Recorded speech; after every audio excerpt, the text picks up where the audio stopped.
hoje nós estaremos dando sequência a mais um tópico de uma série de mensagens às 7 cartas à Igreja da Ásia. E hoje, em especial, estaremos falando sobre a Igreja de Pérgamo. Amém? Esse momento, nós queremos louvar a Deus, mais uma vez, por essa oportunidade de poder estar aqui trazendo mais uma reflexão através da palavra do Senhor. Que a palavra de Deus é que nos alimenta, A palavra de Deus é a nossa fonte de inspiração, a palavra de Deus é o nosso manual, é o manual pelo qual todos nós somos iluminados, somos guiados, O Senhor deixou a sua palavra como manual de vida, manual de instrução.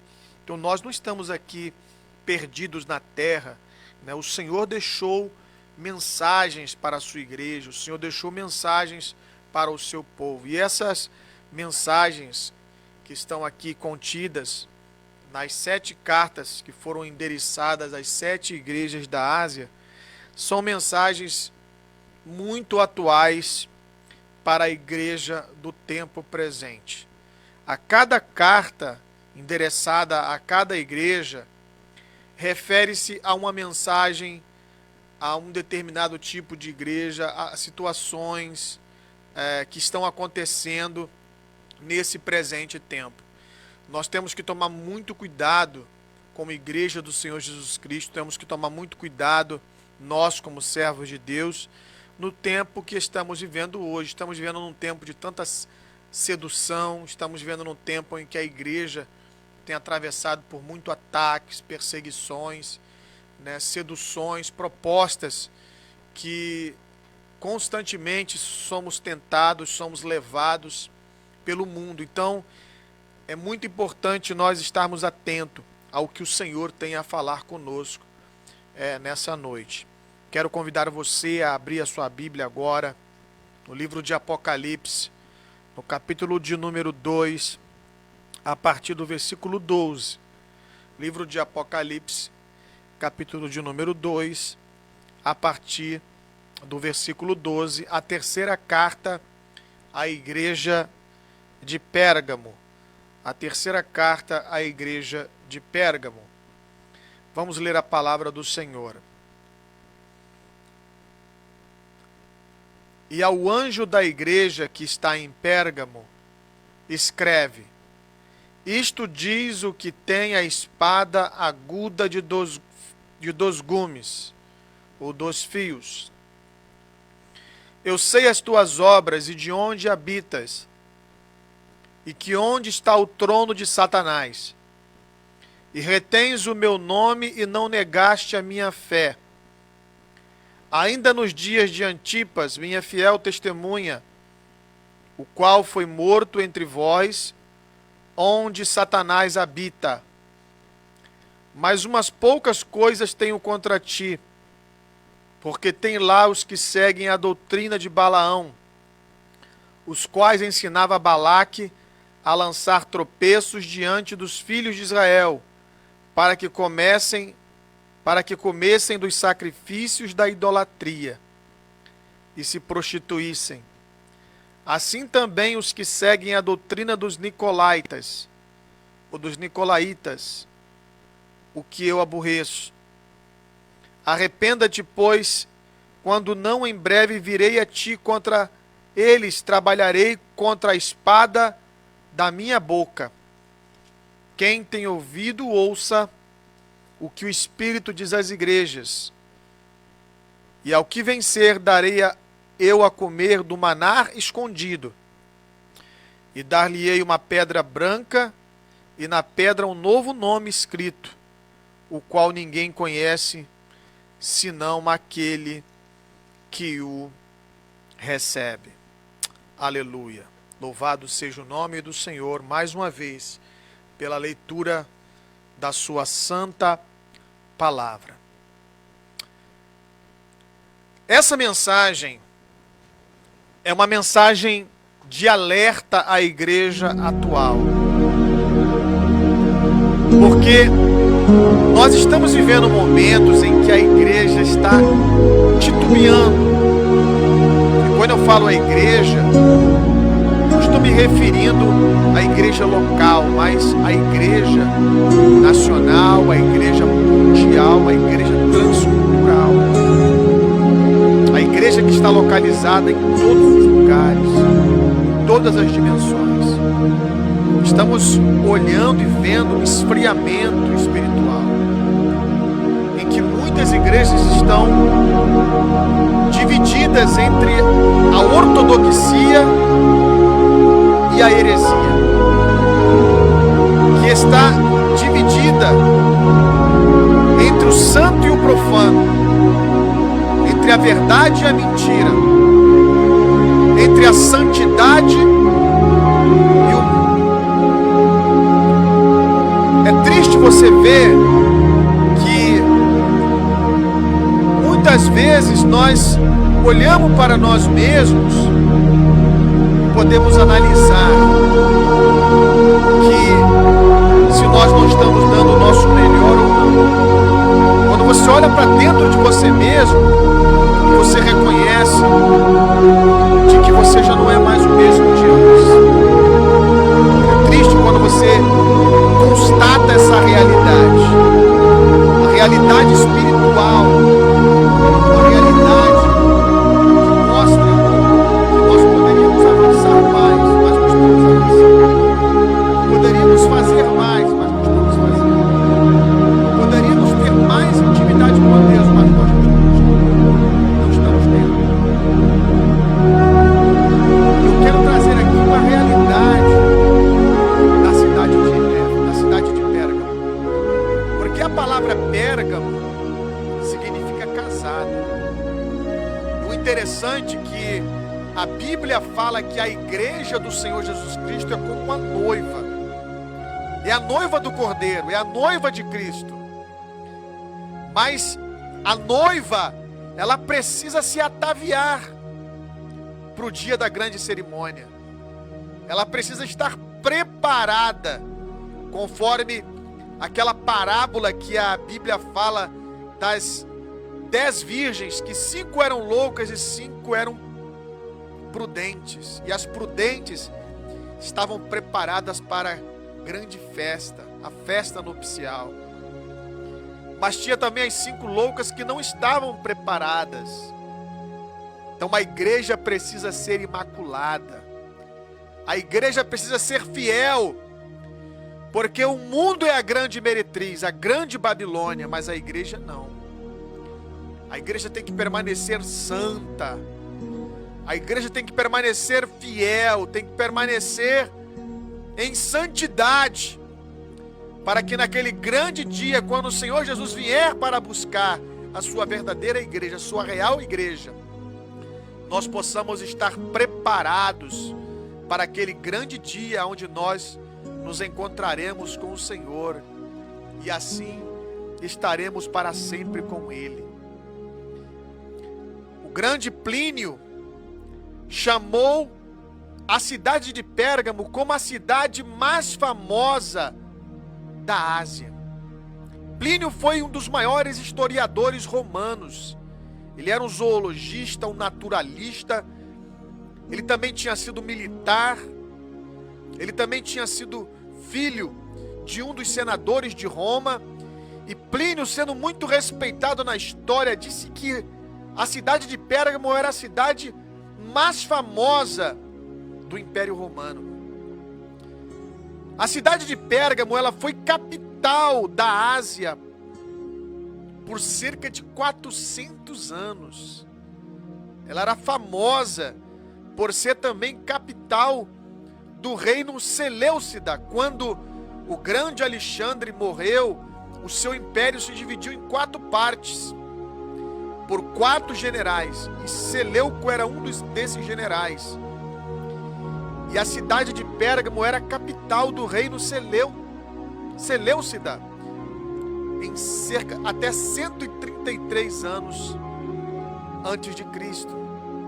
E ela passou a partir daí ser capital do Império Romano. A cidade de Pérgamo também era famosa por ser um centro cultural do mundo, porque lá na cidade de Pérgamo era a segunda maior biblioteca do mundo, com cerca de 200 mil pergaminhos. Então a cidade de Pérgamo era famosa, havia portos ali, havia uma grande biblioteca, inclusive essa biblioteca ela só perdia para a biblioteca de Alexandria no Egito. E durante muitos anos, Pérgamo lutou para ser a primeira biblioteca e conseguir vencer Alexandria.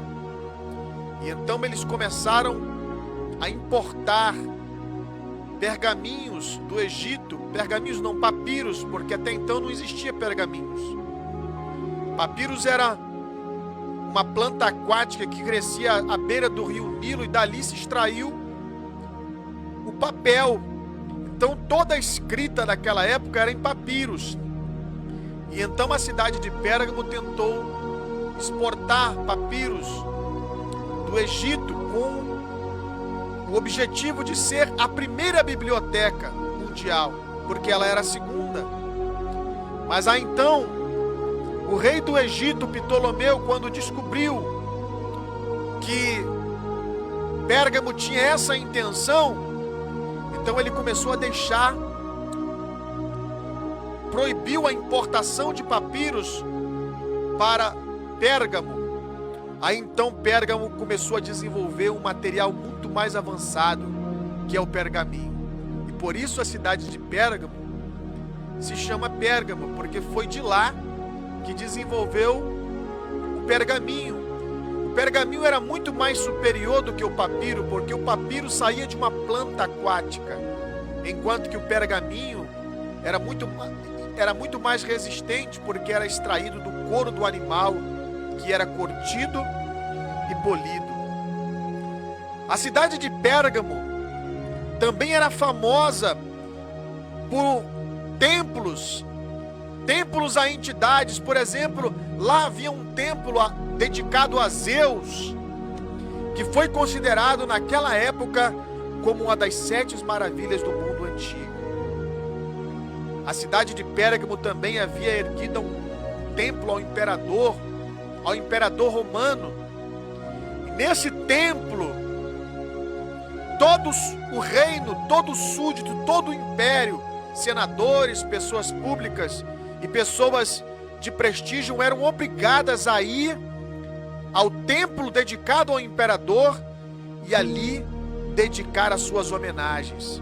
Todos ali eram obrigados a dizer que César era o Senhor. Mas na verdade, César não era o Senhor. O Senhor era o Deus Todo-Poderoso que criou os céus e a terra. O imperador não era o Senhor. O Senhor é aquele que criou todas as coisas. Esse sim é o imperador. Esse sim é o Senhor que tem autoridade sobre tudo e sobre todos. Então, portanto, Pérgamos era um centro do paganismo religioso. Aí está explicado por que a Bíblia diz que ali era o lugar onde Satanás habitava. Está aqui no versículo de número 13, que diz que Satanás habitava ali. E a Bíblia também diz no versículo 13 que ali estava o trono de Satanás. Muitas pessoas que são dedicados à teologia da batalha espiritual, eles tentam procurar lugares onde o diabo está, e ali eles tentam fazer orações para identificar um lugar onde o diabo está. E aí tem pessoas que fazem orações determinando que aquele lugar feche, com aquele lugar. Mas acontece que nós sabemos que a grande e a verdadeira batalha espiritual não funciona assim. Porque o diabo e Satanás, ele é um ser espiritual. E como ser espiritual, o diabo, ele não incorpora objetos e coisas. Mas o diabo, ele é um ser milenar que tem conhecimento de história, de filosofia. Ele tem a arma da sedução, e o diabo usa pessoas. Ele usa gente, usa comportamentos. Ele atua na vida das pessoas que deixam brecha para ele agir. Então, como nós podemos desfazer as obras do diabo? Nós podemos desfazer as obras do diabo pregando a palavra. Nós podemos desfazer as obras do diabo através da santificação, através de uma vida separada, de uma vida dedicada de comunhão, de intimidade com Deus. Não adianta nada você consagrar a sua cama se você não consagrar a sua vida. Não adianta nada você ungir as portas da sua casa com óleo, mas se o seu coração não está ungido. Não adianta nada você decretar para o espaço ou para os ares, para os demônios não atuarem naquele lugar, mas se você não prega o evangelho, se você não leva a palavra de Deus. Então, nós só iremos conseguir vencer os reinos das trevas quando nós pregarmos a genuína palavra, e através desta palavra vidas forem salvas, vidas forem libertas, transformadas e impactadas através da palavra de Deus. Essa é a verdadeira obra de batalha espiritual. Existe um livro que durante muitos anos esse livro tem falado no meu coração, cujo título é Antes de amarrar Satanás, amarre a você mesmo. O diabo usa as pessoas, e as pessoas dão brechas para ele usar. Então nós temos que amarrar o nosso ego, deixando de lado a inveja, deixando de lado a arrogância, a vaidade, a presunção, o egoísmo, deixando de lado a glutonaria, deixando de lado os prazeres da carne e nos consagrando a Deus. Então, para uma vida santa não haverá espaço para o diabo. Para uma vida que não comunga com o pecado e com o erro, não haverá espaço para o diabo. O diabo não teme ao mole. O diabo não teme uma rosa que foi ungida. O diabo não teme a templos feitos de pedras. Não adianta você fazer um templo com pedras de Israel, mas se vidas não forem consagradas, porque o Senhor não habita em templos feitos por mãos humanas, mas habita em nós. A Bíblia diz que havia um grande templo em Jerusalém, construído e embelezado por Herodes, mas o Senhor não estava ali, porque ali haviam pessoas corruptas que não se consagravam a Deus. Não é preciso nos consagrarmos antes de consagrarmos o lugar onde moramos. E o interessante aqui, que na igreja de Pérgamo, o Senhor Jesus está dizendo que ali havia o trono de Satanás. E por que havia o trono de Satanás ali? Porque ali havia um templo dedicado ao imperador. Porque ali havia um templo dedicado a Esculápio. O que era o Esculápio? Esculápio era o deus da saúde, era o deus da medicina. Outros chamam de Asclépio, porque era simbolizado com uma serpente, que até hoje a medicina utiliza a serpente como um símbolo da sua instituição. E ali havia um templo a Esculápio. Em Pérgamo havia 200 unidades espalhadas pelo mundo. São a maior escola de medicina do mundo, estava em Pérgamo.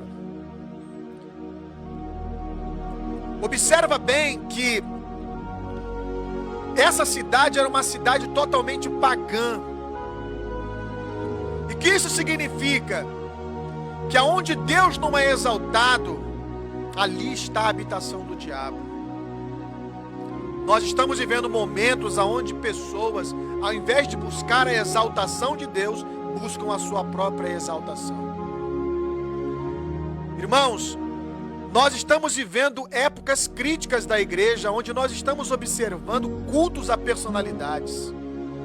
As pessoas não vão mais à igreja para ouvir Deus falar, mas para ouvir o homem falar. Temos visto aí fã-clubes dedicados a pessoas, dedicados a gente, dedicados a seres humanos, aonde pessoas têm feito de eventos eclesiásticos um palco para buscar a sua própria glória, a sua própria exaltação. Nós vemos pessoas aí cobrando 50, 10, 30, 20 mil reais para estar se apresentando em um show, em uma programação eclesiástica, e essas pessoas se denominam pregadores, essas pessoas se denominam cantores e adoradores, como na verdade o que eles são, não são cantores e nem pregadores, nem profetas, eles são mercenários. Nós estamos vivendo na era dos mercenários, dos lacaios, daquelas pessoas que pregam por dinheiro, que profetizam por dinheiro, daquelas pessoas que revelam as suas vidas, o que na verdade não é novidade, porque as nossas vidas estão estampadas nas nossas redes sociais. Não é segredo o que eu faço, não é segredo sobre o número de filhos que eu tenho, não é segredo sobre a minha profissão, porque tudo isso está estampado nas mídias sociais. E tem profetas que vão para as igrejas para relatar aquilo que é óbvio, e depois ainda descaradamente pedem dinheiro, e ainda são caras de pau, hipócritas que ainda explanam os seus bens, os seus carros, as suas posses, e barganham com as pessoas dizendo: se vocês derem, vocês vão ganhar mais. Então as pessoas não dão por amor, dão porque querem mais. E quando você deposita um dinheiro numa conta bancária, quando você faz um investimento, é porque você quer receber em dobro. Mas no reino de Deus nem sempre nós teremos a nossa colheita aqui. Muitas vezes nós teremos a nossa colheita no céu. E muitas vezes nem sempre Deus vai nos dar da forma com que nós almejamos, mas da forma com que Ele determina. E assim era a igreja que estava em Pérgamo, uma igreja que se sentia pressionada, porque quando você está num local onde também tem o trono de Satanás, onde as pessoas adoram ao imperador, onde as pessoas adoram a Esculápio, é difícil ser crente numa localidade como essa. Por isso que a Bíblia fala: eu sei as tuas obras, eu sei aonde habita o trono de Satanás, mas retens em meu nome a não negaste a minha fé. E aqui diz que ainda nos dias de Antipas, a minha fiel testemunha. Interessante que, segundo Tertuliano, que foi um dos pais da igreja, ele disse que Antipas, que era o pastor da igreja de Pérgamo, ele foi colocado dentro de um boi de bronze, e aquele boi de bronze foi queimado até ficar vermelho, até o bronze ficar vermelho, e ele morreu ali sufocado dentro daquele boi de bronze, segundo Tertuliano. Isso aconteceu com o pastor da igreja de Pérgamo, Antipas. É alguém que pagou com a sua própria vida. O que acontece hoje, irmãos, é que muitos de nós não estamos preparados para as perseguições. Muitas pessoas não estão preparadas para decidir se quer escolher Deus ou o mundo. Muitas pessoas só querem troféus. Muitas pessoas enchem os templos e fazem correntes porque querem uma vida boa, que muitas vezes, lá no fundo do coração, não estão fazendo aquilo para Deus, mas para elas mesmas. É muito importante cada um de nós confrontarmos a nossa própria consciência e perguntarmos: estamos fazendo para Deus ou estamos fazendo para mim mesmo? Estou fazendo isso para Deus ou estou fazendo isso para o meu próprio ego? A Bíblia diz que aquela cidade de Pérgamo estava numa situação complicada. Por quê? Porque era uma cidade onde havia um templo ao imperador. Era uma cidade onde havia templos a entidades. Então as pessoas daquela cidade naturalmente saíam para fazer os seus festivais, para celebrar o imperador e dizer que o imperador era o rei, que o imperador era o Senhor. Então, aqui muda-se a estratégia. Qual seria a estratégia do diabo aqui? Não seria mais só a perseguição, mas a sedução. Porque até então, nós analisamos que lá na igreja de Éfeso havia, fazemos um panorama que alguns imperadores, como Tito, que entrou lá e devastou a cidade de Jerusalém, homens como Domiciliano, que lançou muitos cristãos em covas, como Vespasiano, que foram imperadores que perseguiram a igreja, que encerravam os crentes no Coliseu, e as bestas feras matavam. Mas agora o diabo começa a mudar a sua estratégia, não só mais a perseguição, mas também a arma da sedução. Se nós não podemos acabar com eles, então vamos se misturar a eles. Ou seja, o pecado da apostasia, do ecumenismo, vamos dar as mãos, vamos andar de mãos dadas.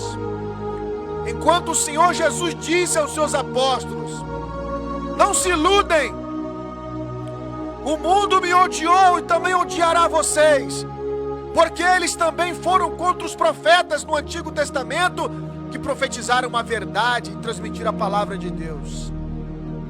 O Senhor Jesus disse: o mundo me odeia, porquanto eu dou testemunho que as suas obras são más. Irmãos, nós estamos vivendo momentos onde profetas são conceituados porque só lançam confetes, só pregam aquilo que as pessoas querem ouvir. Lembra daquele rei Acabe, que esperava que o profeta apenas dissesse coisas boas sobre ele, mas o profeta disse: aquilo que o Senhor colocar na minha boca, isso sim eu falarei. Deus falou através do apóstolo Tiago: não pode haver amizade entre a igreja e o mundo. Tiago disse que essa amizade seria impossível, porque que comunhão tem as trevas com a luz? Que comunhão tem a verdade com a mentira? E aqui entra no cenário da igreja de Pérgamo um movimento chamado Nicolaítas, que também essa seita também é citada na carta à igreja de Éfeso. E quem seriam os Nicolaítas? Era uma seita de sedução. Era aquelas pessoas que estavam lá cultuando ao imperador, mas que também estava lá tentando cultuar a Deus. Era aquela pessoa que estava lá no templo da Esculápio, tentando buscar a cura através de Esculápio, nas escolas místicas de Pérgamo, mas que também estava lá na igreja, tentando buscar a cura. Irmãos, quantas pessoas que estão nas religiões afros, que pertencem aos cultos afros, estão também nas correntes de muitas igrejas. Estão na segunda-feira no centro e no outro dia estão nas correntes. Quantas pessoas, quantos líderes famosos dentro do conceito evangélico estão dentro, presidindo convenções, e depois no outro lado estão lá de mãos dadas com o ecumenismo. O que é isso, irmãos? É a proposta que o diabo está lançando. Vamos andar de mãos dadas. Ei, vocês aí de Pérgamo, vem cultuar ao imperador, vem buscar a cura aqui no templo dedicado a Zeus, ou templo dedicado a Esculápio. Irmãos, a igreja do Senhor Jesus Cristo não pode se dobrar ao mundo. A igreja do Senhor Jesus Cristo tem que permanecer santa, imaculada a Deus. Quantos jovens das nossas igrejas já não são mais virgens porque estão na igreja, mas lá estão se prostituindo no mundo? Quantas pessoas, ao invés de estar preocupada com o reino de Deus e ganhar almas para Jesus, estão disputando cargos, estão disputando posições, prestígios. Mas ninguém quer saber de pregar o evangelho entre os índios e na África e se submeter às doenças, às malárias e muitas vezes a ser morto. Não, as pessoas querem título, as pessoas querem cargo, e com isso a igreja vai definhando a cada dia. Muitos encaram igrejas como um ramo de negócios. Irmãos, o Senhor Jesus está às portas e Ele diz à igreja de Pérgamo: ser fiel até a morte, ser fiel, permaneça fiel. E o Senhor Jesus adverte esta igreja: mas uma das poucas coisas eu tenho contra ti, porque tens lá os que seguem a doutrina de Balaão, o qual ensinava Balaque a lançar tropeços diante dos filhos de Israel. Irmãos, como isso é tão atual hoje. Quem era Balaão? Balaão, ele não era bem um profeta, ele era um adivinho. Balaão era um homem que nem sabemos ao certo a origem dele, mas com certeza não era uma origem dentro da comunhão com Deus. E a Bíblia diz que Balaque, o rei dos Moabitas, contrata Balaão para amaldiçoar Israel. Mas Deus havia repreendido Balaão, dizendo: você não pode amaldiçoar aquilo que eu abençoei. Por isso, crente, saiba de uma coisa: se você é abençoado por Deus, ninguém pode maldizer a sua vida. Aquilo que Deus te deu, o homem não pode tirar. E você só vai passar por onde Deus quer que você passe, se você estiver debaixo da direção, da comunhão e da autoridade de Deus. E a Bíblia diz que Balaque contratou a Balaão, lhe deu dinheiro para ele fazer isso. Então todo profeta, todo homem que é motivado pelo dinheiro, pela posição, seja lá por qualquer coisa que seja, para fazer a obra de Deus, ele é discípulo de Balaque, ele é discípulo de Balaão. Não é homem de Deus, é Balaão. E a Bíblia diz que Balaão, ele tentou amaldiçoar, mas ele foi impedido por Deus. E sabe o que aconteceu? Balaão agora tinha uma estratégia de sedução. Ele disse: olha, eu vou te dar aqui alguns conselhos, Balaque. Nós não podemos amaldiçoar o povo de Israel, porque o Deus deles me proibiu. Mas tem uma coisa: quer você vencer essa guerra sem precisar de levantar uma espada? Basta você fazer aquele povo pecar. Pega as suas melhores mulheres, seus melhores jovens e joguem lá, para que eles se prostituem, para que eles pequem contra o Deus deles. E aí você vai conseguir o seu objetivo. É assim mesmo que o diabo está fazendo hoje. É assim mesmo que o diabo fez com a igreja de Pérgamo, estava tentando fazer com a igreja de Pérgamo, que muitos estavam caindo. O diabo estava lançando o pecado, a sedução, a avareza, a vaidade, a arrogância, a falsidade, a hipocrisia. E é isso que o diabo está fazendo hoje. Não tem problema eu estar na igreja hoje e amanhã estar no bar. Não tem problema eu estar na igreja hoje e amanhã estar me prostituindo. Não tem problema eu estar na igreja hoje e estar levantando falso contra o meu irmão. Não tem problema eu estar na igreja hoje e amanhã eu estar no ocultismo. Não tem problema eu estar na igreja hoje. Esta é a mensagem que o diabo está colocando na mente de muitas pessoas. Mas a Bíblia diz que o Senhor é santo. Ele não abre mão da santidade. Ele diz: os meus olhos contemplarão os fiéis da terra. Então nós não podemos misturar aquilo que Deus separou. E a Bíblia diz, no versículo do capítulo 2, no versículo de número 17, aliás, no versículo de número 16, se arrependa-te, pois quando não, em breve virei a ti, e contra eles batalharei com a espada da minha boca. Aleluia. O Senhor Jesus está trazendo uma mensagem de espada aqui para nós. O Espírito Santo falou para aquela igreja: ao que vencer, irmãos. Nós estamos numa batalha espiritual. A salvação só está garantida naquele que persevera, naquele que continua, naquele que prossegue, naquele que vai em frente. Ao que vencer darei eu de comer do maná escondido. Aleluia, maná escondido. Poderíamos hoje pregar só sobre o maná escondido. Quem era o maná escondido?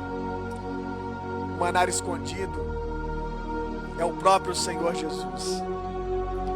Quando lá no Evangelho de João, no capítulo de número 6, a partir do versículo 31 em diante, o Senhor Jesus diz assim: olha, eu sou o maná vivo que desceu do céu. O Senhor Jesus é o maná.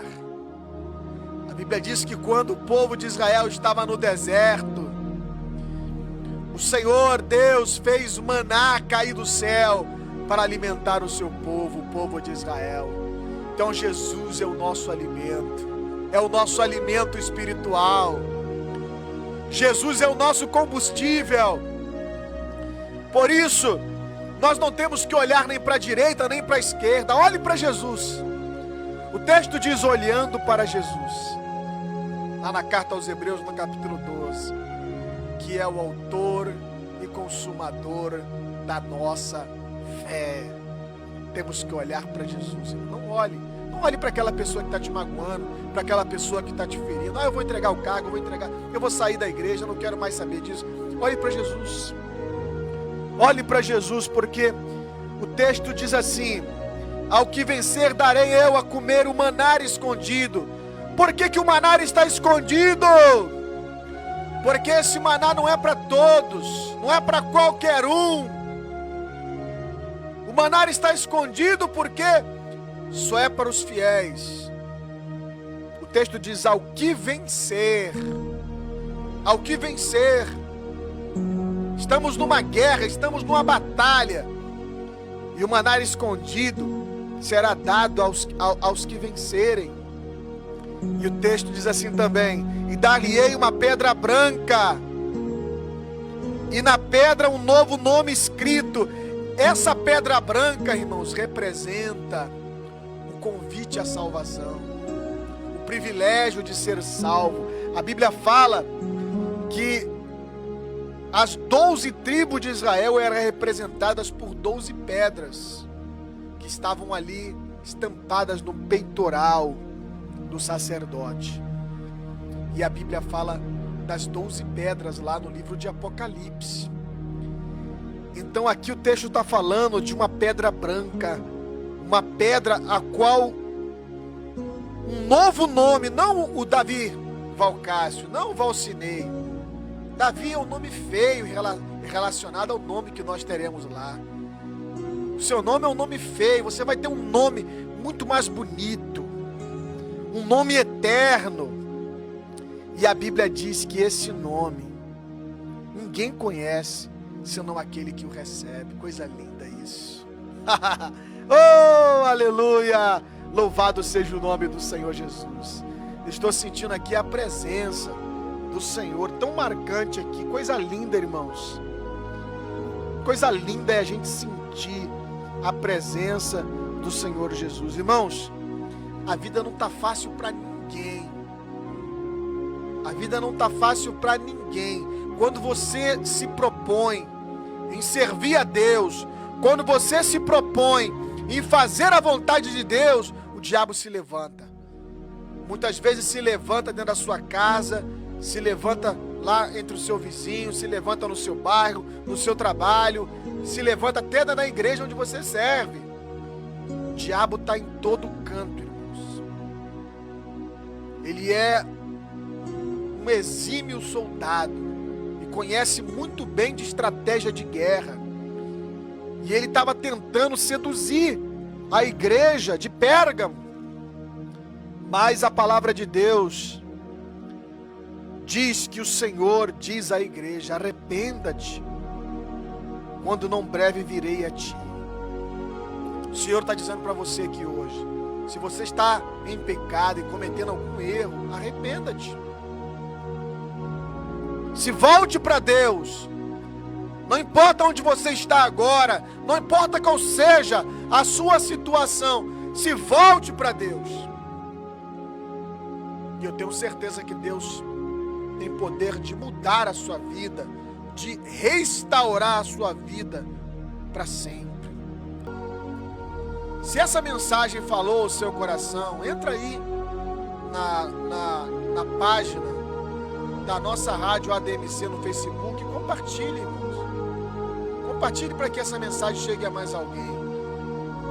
Compartilhe através do Instagram lá, da página, ou você pode compartilhar também através do meu canal do YouTube, Pastor Davi Valcárcel. As mensagens ficam gravadas no site da rádio por 30 dias, mas você pode encontrar todas as mensagens desse programa, aqui do programa Evangelho no Topo, pode encontrar lá no canal do YouTube, Pastor Davi Valcárcel. Você pode compartilhar para que essa mensagem chegue ao maior número de pessoas possíveis.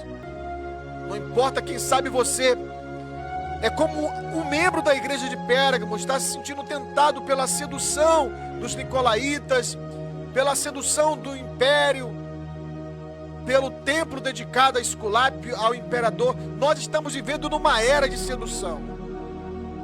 O mundo está de portas abertas, porque a Bíblia diz que a porta do mundo é larga, espaçoso é o caminho que leva à perdição. Mas apertado e estreito é o caminho que leva à salvação. E é esse caminho que nós temos que porfiar, que nós temos que lutar para passar.